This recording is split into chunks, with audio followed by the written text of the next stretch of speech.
It's time for Talk Law Radio with Todd Marquardt. Todd Marquardt, attorney at law in Texas. If you're a millionaire or a thousandaire, Talk Law Radio is now on the air. Call in with your business law question, your elder law question, veteran aid, Medicaid, build a business to get paid. 210-308-8867. Or ask a question online at marquardtlawfirm.com. That's MARQUARDT lawfirm.com. And now it's Talk Law Radio with Todd Marquardt. Welcome to Talk Law Radio. I'm Todd Marquardt.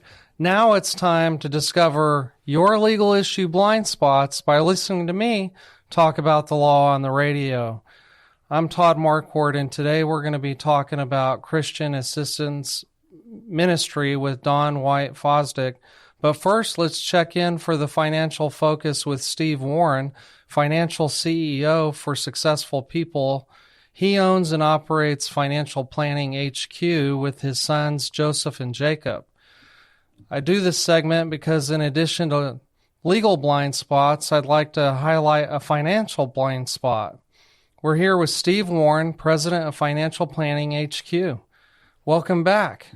It's great to be back, Todd, and Happy New Year to you. And I really did enjoy watching the shows with my two sons, Joseph and Jacob, and the insights that they gave to your audience. It was really cool to see them here and, engage with you and give you your audience some good advice. Yeah, they did. Yeah, and, great. It was a pleasure to have them. It's been a while since you were on. Why don't we remind our audience of what Financial Planning HQ does for your clients? Sure thing. That's a great idea. So Financial Planning HQ is set up as an independent registered investment advisor, and our clients are financially successful, and they have things in their life that are more important than money.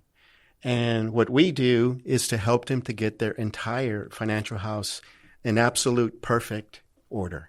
You mean a 10 out of a 10? I do, absolutely, yes. On a scale of 1 to 10, if 1 were the worst on the planet and 10 being the role model for the planet, we get our clients to a 10.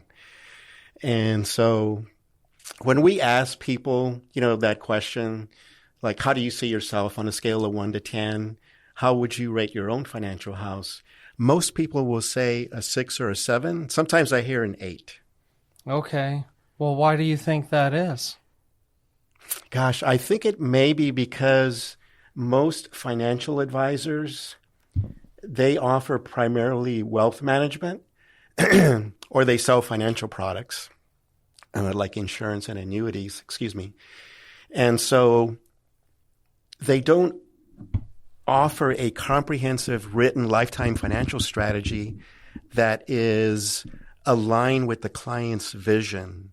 So they don't, probably people that don't rate themselves closer to a 10 are missing a plan and a vision. The plan is synonymous with strategy. So the financial roadmap is the vision, and then the strategy, and those two together are the comprehensive written lifetime financial strategy. And most people just don't have that. There could also be a lack of tactical implementation, since most people tend to work with their subject matter experts in a vacuum, like a CPA or an attorney, right, or a wealth manager or insurance people, all these insurance people that your audience deals with. And so oftentimes these subject matter experts will make recommendations that never happen. And maybe that just disturbs people for whatever reason. And those could be some of the reasons, mainly a lack of a plan, I think. Who are some of these subject matter experts that you're talking about? Yeah, sure. The technicians that I'm referring to are the tax, your CPA, your audience's CPA, legal. So that could be a corporate attorney. It could be an attorney like yourself that specializes in wills and trusts and business type planning. Insurance people, to your audience, think about all the insurance people that you probably work with. Property and casualty, life insurance. There's so many different types of insurance that exist. Wealth management. and also the goal planning or the financial planning. So it's a tax, legal, every type of insurance that exists, goal planning or financial planning, and wealth management. Those are the 5 disciplines. And you know what makes it a little more complicated is that banks offer some of those same types of insurance as well. And so you have people from different industries trying to sell you insurance, and of course, none of them talk to each other. Yeah, absolutely. That's a remarkably great point. So you do all those things for your clients? Yeah, we do. And we do so much more than that. We basically do all of the heavy lifting. And, a couple of things that your audience can think about, like when you work with your CPA, is there a way that your CPA, or maybe does your CPA hold you accountable to get your taxes done by the 15th? And the answer to that is probably no. So a lot of people end up filing extensions, and they have, in the back of their mind, I need to get this done, later on in the fall. Another thing I can think of from your wealth manager is there an investment policy statement that's actually a written document that outlines your financial objectives, your goals, and really has all of the guidelines for the proper foundation that your assets should be organized in. Do you know how much you're paying your advisor in dollars and cents? So when I ask that question, nobody ever knows. They just answer with a couple of sentences. They may have a percentage in mind, that sort of thing, but they're really not clear in dollars and cents. I'm paying $20,500 to my advisor per year based on the assets I have under management. And to most people, it's just an unknown thing. And the other thing I wanted to mention are all of your legal documents set up properly. Like in Todd's discipline, wills, trusts, durable power of attorney, all of these documents have to be dialed in. And a lot of times, typical wealth advisors don't make sure that their clients get that done. So clients don't have that level 10 confidence that they could have if they were all coordinated. Yeah, that would be nice to have. Yeah. So would you say that your role is more in leadership rather than the technical? Absolutely. I know because of the name of our company, Financial Planning HQ, people might think that we're financial planners. However, we're not. We work with a team of financial planners. And as you're mentioning, Todd, our role is financial CEO. And so we provide oversight on all of these subject matter experts that we were talking about just a little while ago. Right. Yeah. Well, that would be nice to have. Yeah. I understand you have a great book that you'd like to share with our audience. Yes, absolutely. For those of you in the audience that would like to receive a copy of my favorite book, one of my favorite books, I'm happy to send that to you. It is a book that is a very easy read, and I think it can help in you identifying, what kind of an advisor you should be working with, whether you're a do-it-yourselfer or a financial delegator or a collaborator. The book is a great tool. It does come with a 20-minute phone meeting so that I can connect some of the key concepts in the book to the things that matter most to you. So if anyone in your audience is interested in receiving a copy of the book, they can give me a call, Steve Warren, at 210-685-2722. And that's 210-685-2722. And I'll get your address. We'll mail out the book, schedule a 20-minute phone meeting, and we'll go from there. Great. That's a great offer that would be really helpful for them to start thinking about their values and their goals. We have a couple of minutes left, so I'd like to ask you about something that we discussed when you first started coming on to the Financial Focus.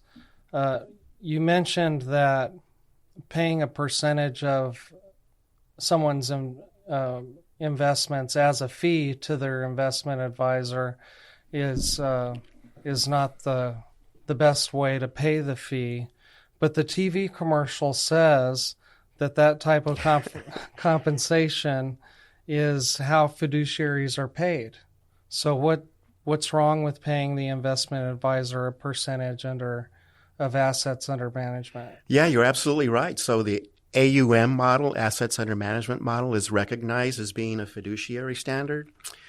And if you think about how all of the investments that a client typically has, they have this checking account, money market account, savings account that pays very little interest. They have investments in real estate, perhaps. They have different accounts, and then they've got their investment accounts that are just really crushing it. So if you had been in the S&P 500 last year, just that by itself, Todd, you probably would have had a 17% return. Wow. And then your checking and savings account, maybe you're getting 2 or 3. Maybe if you have a money market, you can get up to 3.5%. And so it just doesn't seem right that here is my best performing asset, and I'm taking money out of it to pay for my wealth management. I mean, think about that. So why isn't it paid out of my lowest performing asset instead of out of my best performing asset? And the other thing is, what's remarkable, this is truly remarkable. So if you have an investment advisor that you work with, they have hundreds of clients perhaps. And one client has $500,000, the other client has $5 million. Everybody's paying a different fee. I don't know how that's ethical. There's like an ethical dilemma with it. For the same service. Yeah, even though it's recognized as a fiduciary standard, the AUM model, I'm challenging your audience to think about that, right? And the things that I said, I mean, is it really the best way for you to pay your advisor? Or would you rather pay a flat fee and have everything done for you, getting your entire financial house in perfect order, and not have it come out of your investments? Something to think about. Call Steve, get the book. We got to take a break. We'll be right back.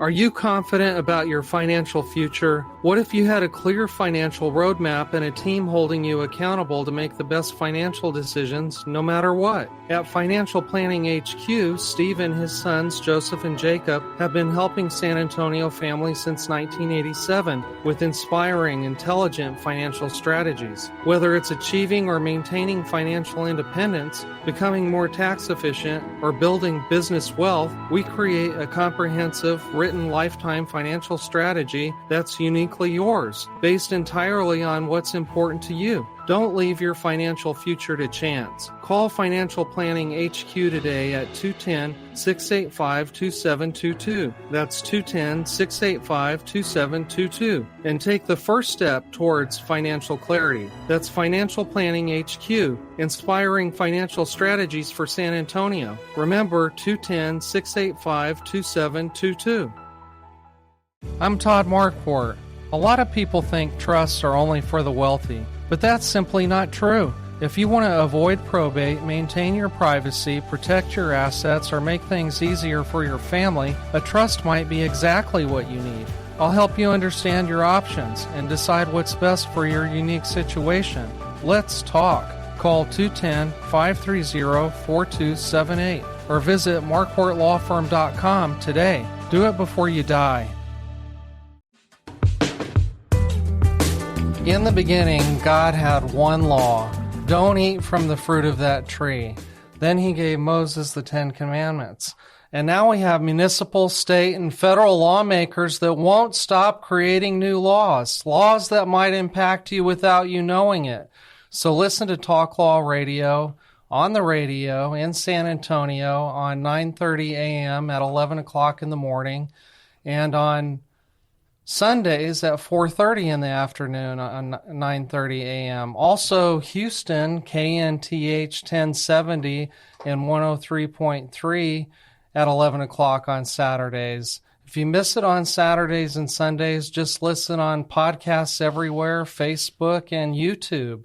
In fact, go to YouTube, search for Talk Law Radio and look for the Lady Justice in the red, white, and blue logo and hit subscribe. That way you can listen to the show in bite-sized segments while you're walking the dog, washing the dishes, or working in the garage. Now we're going to be talking with Dawn White-Fosdick. We're going to be discussing Christian Assistance Ministry, also known as CAM, C-A-M. Dawn has been working with individuals, families, and children in San Antonio for the last 26 years. And you've been with Christian Assistance Ministry for the last 16 years. Yes.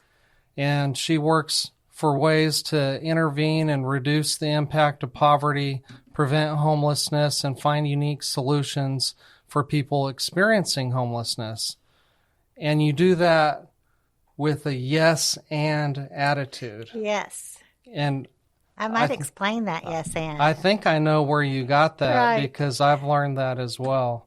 So you do that with innovative solutions and programming, including ways to improve early childhood education, provide health care in uncommon spaces, mental health care on the streets, and you work with law enforcement and the judicial system to advocate for clients who may fall through the cracks due to poverty.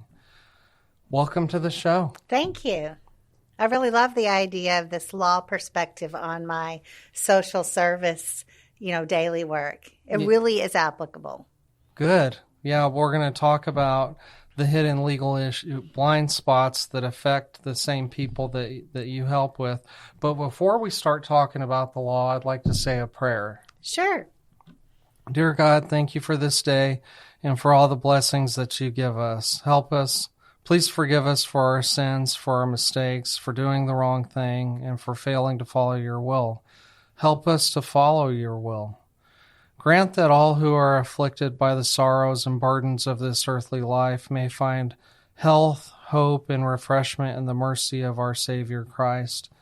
We pray for all who struggle in poverty, homelessness, and unemployment. Give them hope and dignity, and give us caring and generous hearts and strong and capable hands to help them to flourish and to serve and glorify you. We pray that you would bless Dawn's efforts and the efforts of Christian Assistance Ministry to share the love of Christ by providing immediate assistance and encouragement to people in crisis. In Jesus' name, amen. Amen. Okay, Dawn, I want the audience to get to know you a little bit.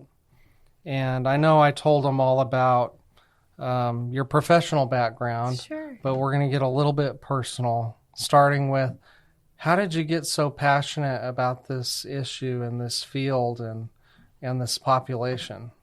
Well, I think part of it began, I did grow up in a family that serving the Lord and having a Jesus following attitude was a part of our family life. So I experienced that with my parents.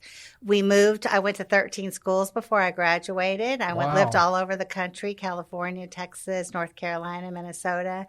I experienced all sorts of people, and we went to any kind of church. So we were not a part of a denomination. My parents wanted to go to a church that represented Christ and following his message. And so we went to all different denominations, which really makes it perfect for me working at Christian Assistance Ministry.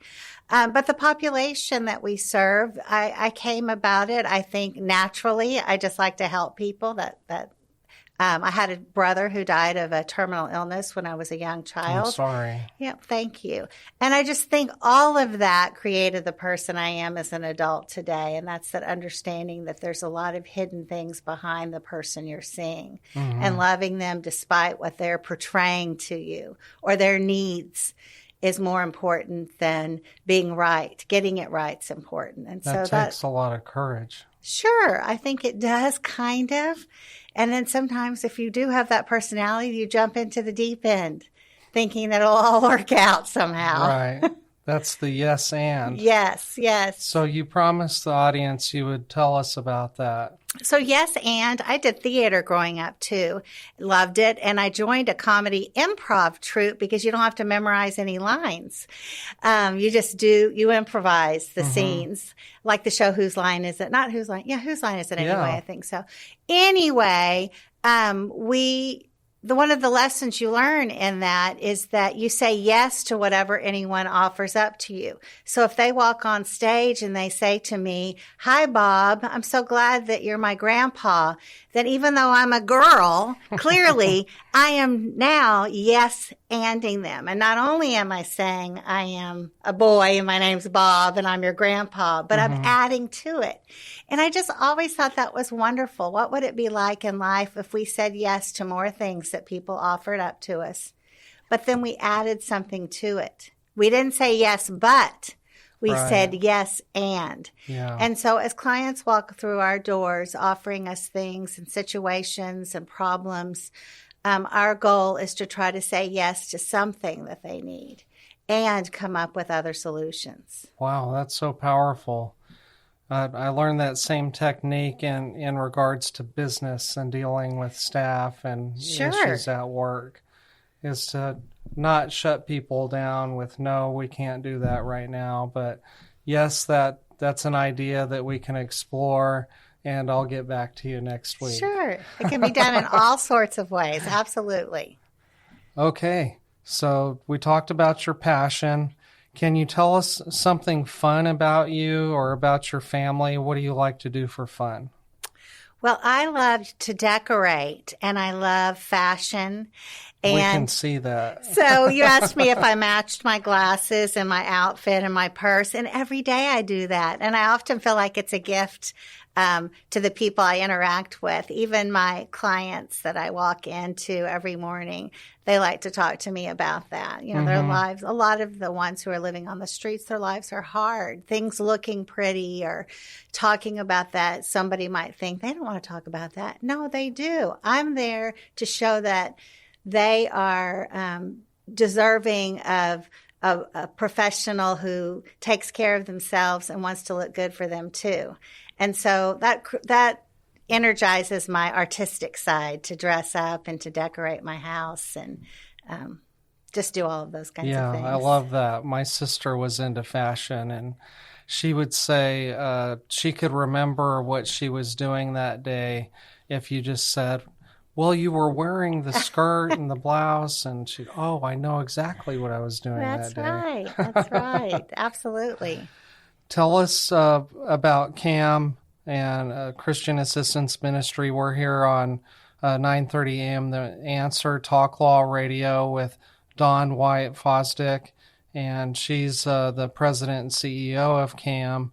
So walk us through the history since its founding in 1977 and how it evolved. Absolutely. So it came about because churches downtown did see people struggling, and it's not unusual in cities for people to walk into churches and ask for help. And often it's the poor church secretary trying to determine maybe they've got a closed closet or maybe they could give money, but it really is not a sophisticated strategy for helping people long term, especially in a large city like this. And then the church, First Presbyterian Church, found a gentleman passed away on their front steps. They came in one Sunday morning and he was no longer alive. Oh, wow. And they had to ask themselves, what are we doing walking by people who are living on the streets in our neighborhood as churches? Are we following, what we preach and caring for the least of these, for clothing them, for feeding them? And so they founded CAM. They visited another CAM in North Carolina, got an idea of how it might work. And 9 downtown churches said, we'll come together. We'll utilize similar volunteers, donated properties. We'll gather all of our items and our money and in a strategic way serve people that walk in the doors. And so now, almost 50 years later, we're in our 49th year this year. I always like to call us the emergency room of social services. There's lots of nonprofits. They're like the specialists. They work on different issues. You can sign up for them. There's government support. But if today you can't feed your family, if today your utilities are going to be turned off, if today your brakes broke down and you had to repair your car and now you can't pay your water bill and you don't know how you're going to get to work, you can walk into CAM, no appointment required, no demographic requirement. It doesn't matter where you live, who you are, what your circumstances are. We'll be able to do something for you today. And then we connect you to the specialist. We're not supposed to be your long-term, daily primary care physician. Right. But we do that for any clients, whether they're housed or unhoused.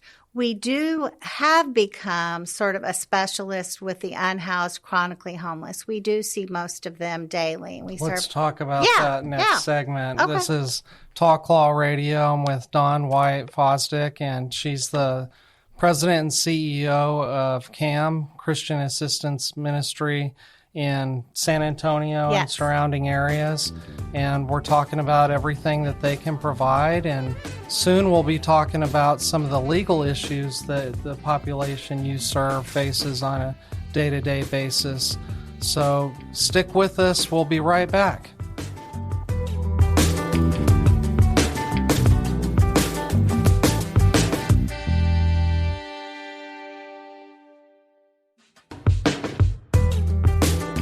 Welcome back to Talk Law Radio. I'm Todd Marquardt. On the radio, on podcasts everywhere, on Facebook, and on YouTube. And today I'm here with Dawn White-Fosdick, the president and CEO of Christian Assistance Ministry, also known as CAM, in San Antonio and surrounding areas. And she brought up how they serve people who are unhoused or homeless. And I wanted to talk about that some more right now. Sure, absolutely. Yeah, so I mentioned before we serve those who are housed or unhoused. So possibly 75% of the clients we serve do have a home, and they just have that short-term crisis or they have a long-term issue with poverty. But the unhoused population we serve is very specific.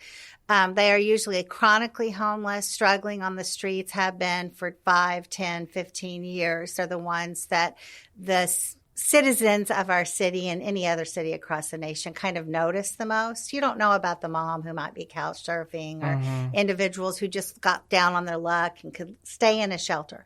Our clients cannot stay in a shelter. They are struggling so severely with their mental and physical illness, and combined with substance use issue and sometimes developmental delays, that they're hard to serve, and that is who we serve. We work on the streets and outside with them. Some of our clients don't come in.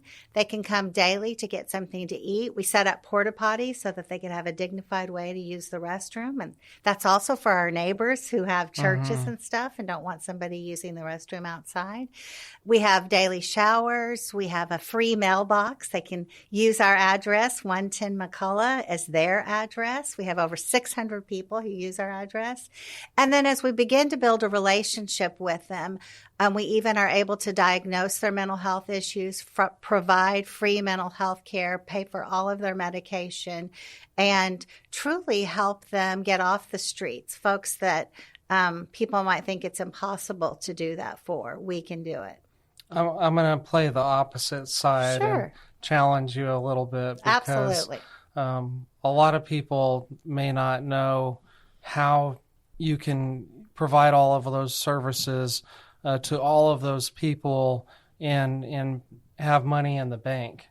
So do you ever feel like you're taken advantage of, or are there strategies that you use to set limits, or how does all that work? Sure, absolutely. In general, you can only get some kind of financial assistance from us once annually. Our goal is to help transition you to somebody who can address a bigger issue with you. So we have about 3 things we'll pay for financial assistance, but only once annually. Okay. If you're getting groceries from us, you can only come once every 60 days. So those are typically people who are housed. And then we're transitioning you to other options in community.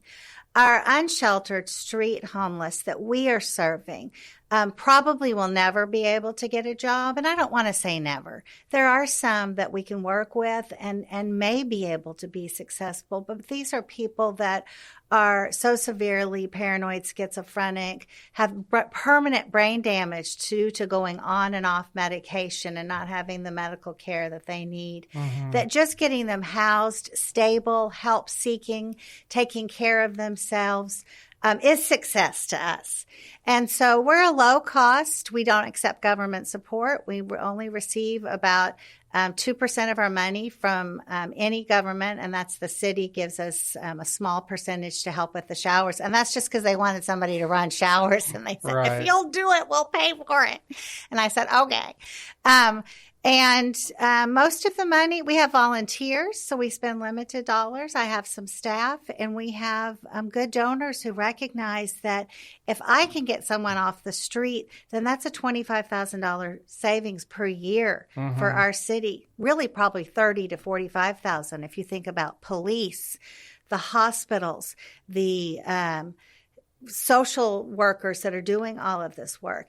If we can intervene and be a safe place for them to come and build a relationship with them and get them to transition into something, it is a well worth the investment. You know, I was going to bring this up later, but since you brought it up, I can ask you because I had Mark Wittig on the show. And, you know, he's with Housing First, and he has the Town Twin Village. Yes. And so I was going to ask you if you believed that philosophy, and it sounds like you do. I do. I think that what we try to do when we talk about Housing First, because if you were looking at a homeless continuum, I always say we're practically off the continuum. These are people that even a local shelter can't bring in. I do think you need to prepare clients like this. And so I don't know that we've had a few ones who we moved immediately into a Housing First thing, and I don't think that was best.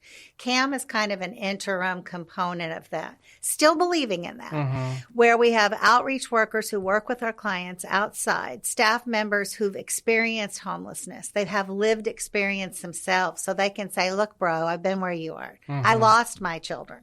I've been an addict. And get them to trust.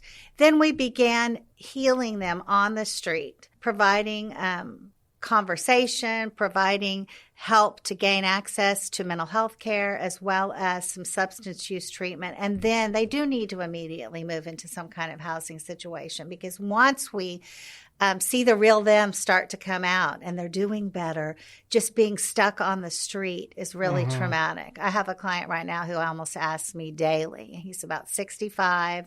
He has schizophrenia. He does well on what's called a long-acting injectable, which means we are able to give him a shot that lasts for 30 days that helps the voices and the wrong thinking.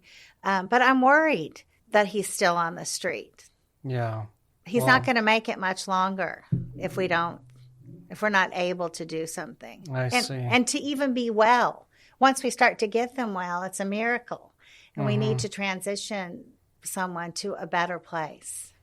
Wow, there's so much to unpack there. I'm overwhelmed by everything that you do for people. So we talked about people that don't have a house. I also want to save some time for the services that you provide for people that do have a house, but maybe they're on the verge of losing it because of something or another.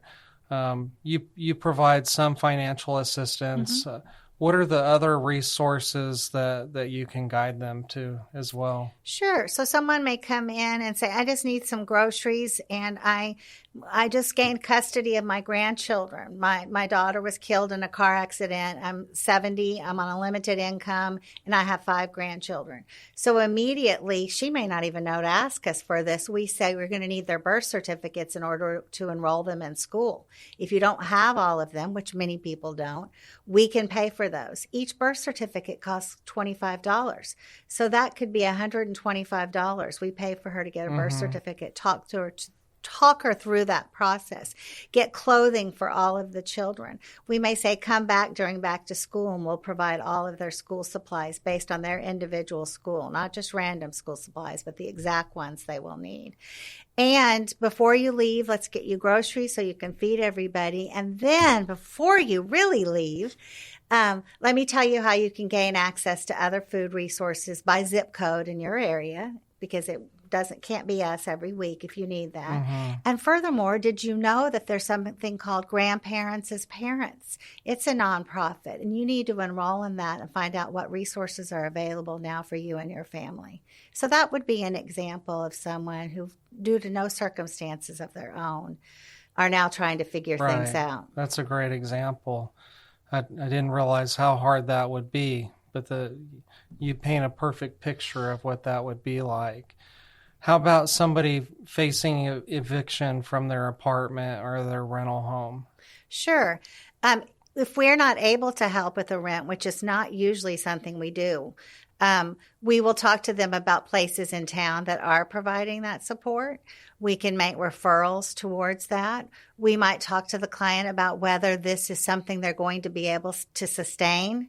So just coming up with money and giving the landlord some money that is not going to allow you to stay in your apartment may not be the best solution. So I even talk to clients and my staff and volunteers who do the interview process about the fact that you may have to go homeless. Do you have a family member you could stay with temporarily to earn money? Could we get you into a program? Would it be a good idea to go to Haven for Hope or the SAM shelter, who also has transitional housing? We don't want you to be homeless and we don't want you to be on the street. So let's come up with a plan for it. If they're not completely stuck, they're just maybe behind a little bit, let's talk about whether you can earn some extra income, and then we can pay for a few things that will alleviate the stress, whether that's groceries, paying your utility bill, and working towards, resolving this situation. And the utilities, they provide some help, don't they? I mean, I see it on my bill. Do you want to contribute some money? There are some specialized programs. So we are able to talk about the REAP program, the SEAT program. There's one that the city runs, that Bexar County runs. So we might be able to help the client sign up for that. Even telling them how to do those processes and who to call. And sometimes, and that the CPS works with us, we can even notify CPS that we're giving the client some money to hold off so that their utilities are not turned off. So there are some resolutions. It is very difficult. Being poor and getting stuck in that quagmire can be very problematic, especially if you've been sick or you had some reason why you weren't earning income. It's like you keep staying behind, and we want to try to help you catch up. Yeah, and those are good resources, but just helping them walk through that. I volunteered at the MAC to provide legal services for families that have a disabled child. And they will ask a legal question, and we're allowed to give them an answer, but we don't necessarily provide any service for them right then. We can refer them to an attorney. And there were some times when I got the feeling like, even though I told her what the law is and what she should do, I got the feeling like maybe she wasn't going to be able to connect all of those dots. We call it navigating the system, and I find that to be a primary service that we do. It's not really that we're giving away that much money. It's that we're walking people through the process and having a place they can call, they can walk into, sit across from somebody. We can call the people for them, like when they need to get their driver's license. If you have nothing, then that is really hard to do. Yeah, so we'll walk them through the process. We'll set their appointment. We'll tell them what they're going to have to do. We'll even do it in stages. People just need other people often to talk through these things. Amen. We got to take a break. We'll be right back.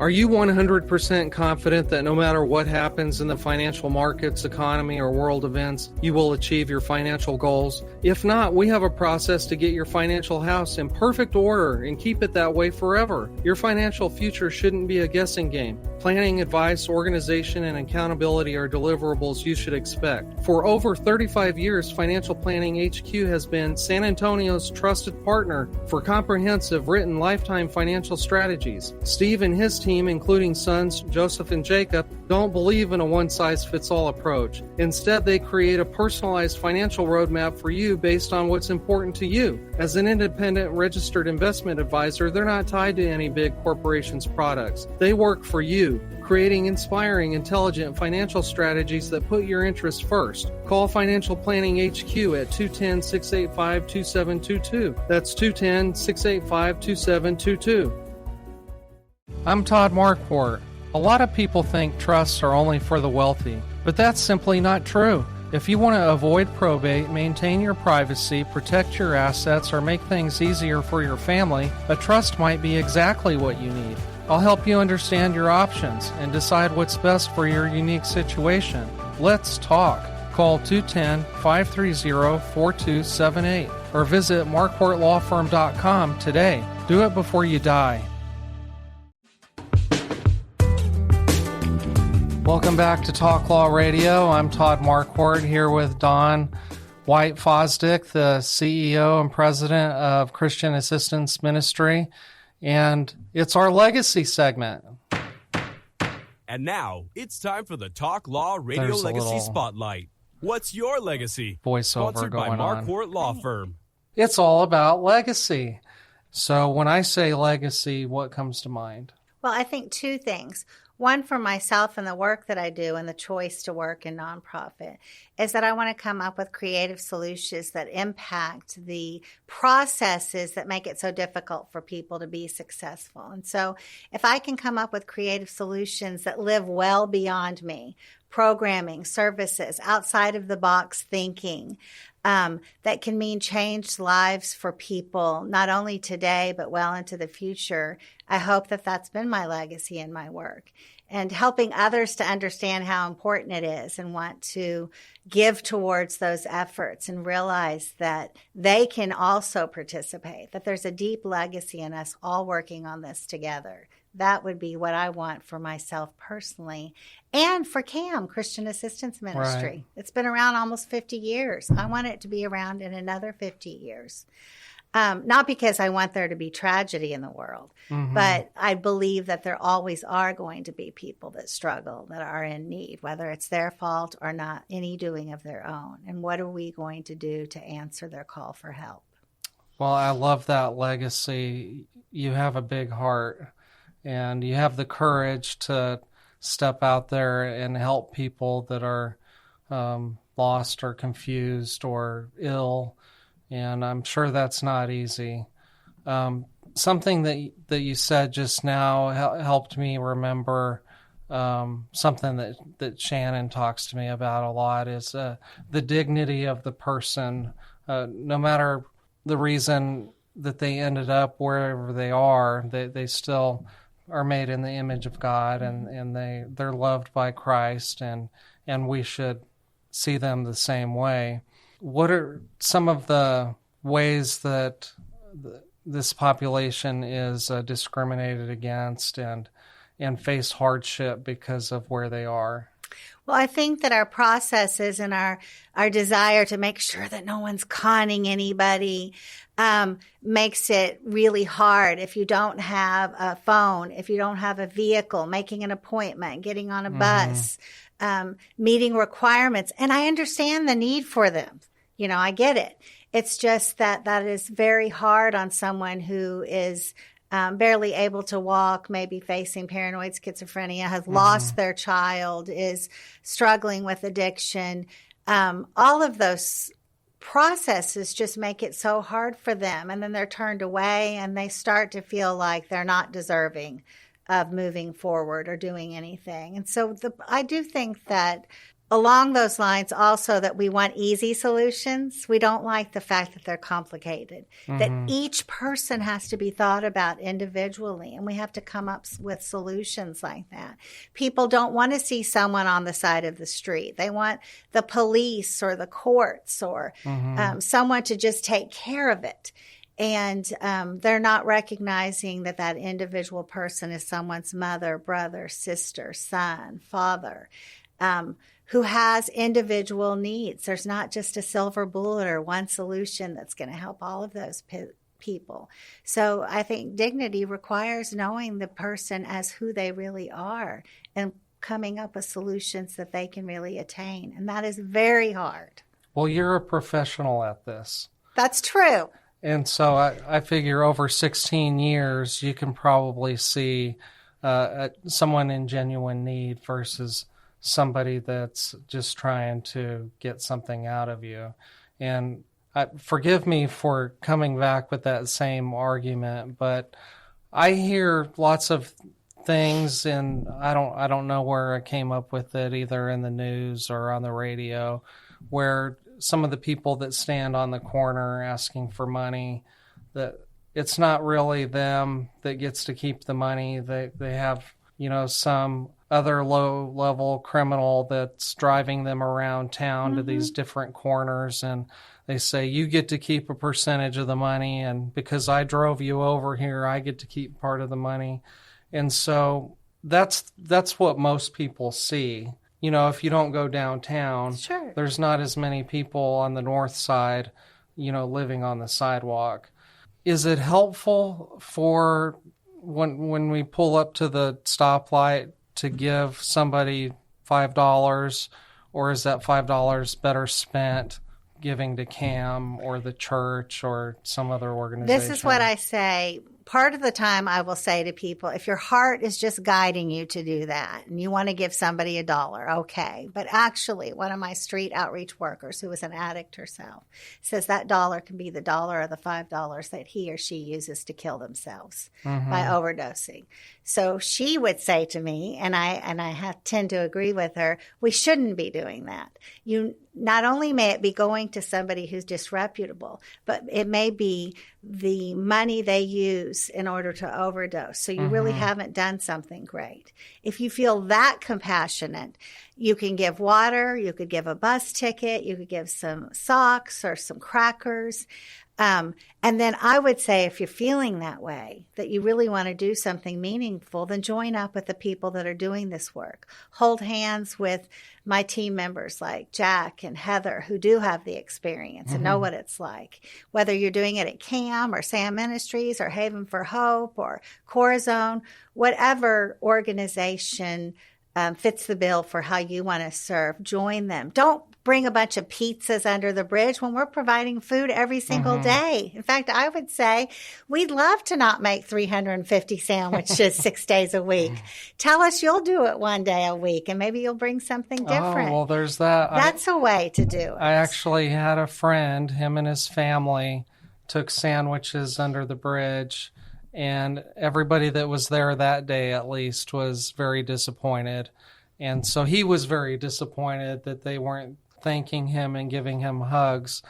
But he could join the organization and make sandwiches with y'all, and then that would accomplish the same thing. Absolutely. And on holidays, we let our staff actually take a day off, and we rely on volunteers who want to do it on a Thanksgiving or on a Christmas. And they can come down with tacos, and we have our security there to make sure it's safe for everyone. And you could get a really welcomed experience in doing it in a safe, appropriate environment. And you'd be doing something for a lot of people. My other thought was, if you're going to give $5 every time you stop at the stoplight, over the course of a month, that could be a lot of money. Absolutely. And so rather than do that, just write one check to CAM every month. Sure. And know that all the things that we're purchasing and why we're doing it that are just major. We're paying for people's medication.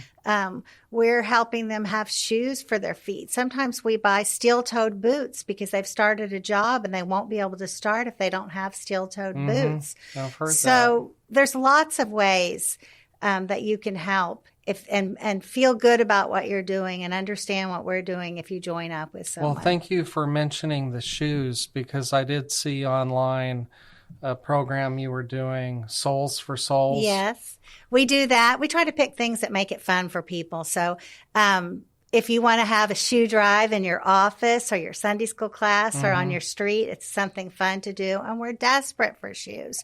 We need men's work boots. We need tennis shoes, mostly comfortable shoes for men, women, and children, for people who are either walking on the streets or going to school, or people who have jobs and they actually have shoe requirements. Last year, did Shannon tell you about my long underwear drive? No, but she and I, just on our own, started collecting long underwear for cold people. Oh, sweet. Well, we do work with the inclement weather. We pick people up. We provide warm weather items. We watch the news like a hawk because we're scared the clients are going to be freezing. Right. Anyway. Well, I know you're doing a coat drive. We right do now, right? Well, actually, yes. 5 Star Cleaners is doing one with Okay. us, and they bring them to us. In fact, I'm getting ready to do something on Friday about that. But yes, we pass out those kind of items, and not just to us, but the police come by our warehouse, and we give them a code, and they can walk in and get items for clients they're seeing and serving on the street. So it's a real community effort. Well, the reason that I came up with this long underwear idea is because when I was a young child, my dad would take my brother and me skiing, and he would get us long underwear for that. And then I would come home and go back to school and freeze to death. And I didn't ever put those two things together, but when I became an adult and started doing my own shopping, thought, I'm going to buy long underwear and I'm going to wear it to work. Right. Because I don't want to be cold. And so I thought the same thing for people that live on the street. Yeah, it's nice to have a big, heavy coat, but if you have long underwear... Layers are helpful here with our weather. And actually, I want to tell with you that some of our clients who are housed are men, women, and children who have a home, do not have warm homes. Sometimes they may be living in their home with no utilities. And so being able to sleep in long underwear and layers are equally as important. Well, let me help you do the long underwear drive again. All right. And I think Shannon and I helped 77 people last year get warm. But we took all that to Haven for Hope, and I think this year we'll take it to Christian Assistance Ministry. Well, thank you. We would appreciate it, because on those cold mornings, we're texting each other at 5 or 6 in the morning. I'll be, oh my gosh, they say it feels like 30 degrees. And so we get there early and notice clients who are not dressed warmly and try to give them some things to sustain them temporarily until we officially open. We open our gates at 7:30, but anyway, it's vital and we're worried. So thank you. Okay. Well, we have to end the show. I had so much fun. Thank you for joining us. In 15 seconds, is there anything else you want to tell them? Well, if you're interested in CAM, please visit our website at cam-sa.org and learn how you could be a volunteer or write one of those one-time checks or monthly checks. We'd appreciate it. Awesome. I'm Todd Marquardt. We'll talk to you later.